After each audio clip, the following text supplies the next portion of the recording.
Azərbaycan bayrağı türkçülük, müstəqillik və İslam rəmzləri ilə dalğalansa da, İslam rəmzi adi həyatda, məişətdə, adət və ənənələrdə, mərasimlərdə tez-tez pozulur.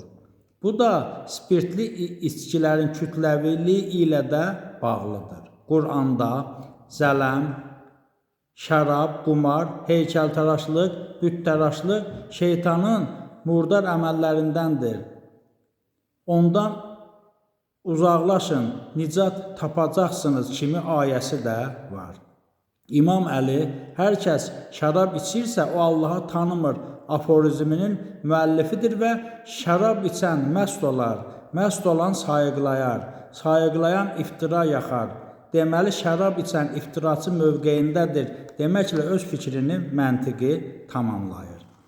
İslama qəlbən inanan qalın Oğuz bəyləri, dədə-babalarımız İslama iman gətiriblər ki, Kitab-ı Dədəm Qorqud, Əla Lisan, Taifə-i Oğuzan adlanan Oğuznamə adlı dastanımızda qalın Oğuz bəyləri kafirin kəlisasını yıxdılar, yerinə məscid yapdılar, ari sudan abdəst aldılar, yəni dəstəmaz aldılar. Ağ alınlarını yerə qoydular, 2 rükət namaz qıldılar, adı köklü, yəni müqəddəs Məhəmmədi yada gətirdilər, yəni salavat çəkdilər kimi cümlələri buna isbatdır. İslamın ilkin mərhələsi belə olsa da, məst olmaq adət hələ də qalır. İslam bütün qanunları ilə qəbul edilməli olduğu halda bu qanunlar çeynənilir.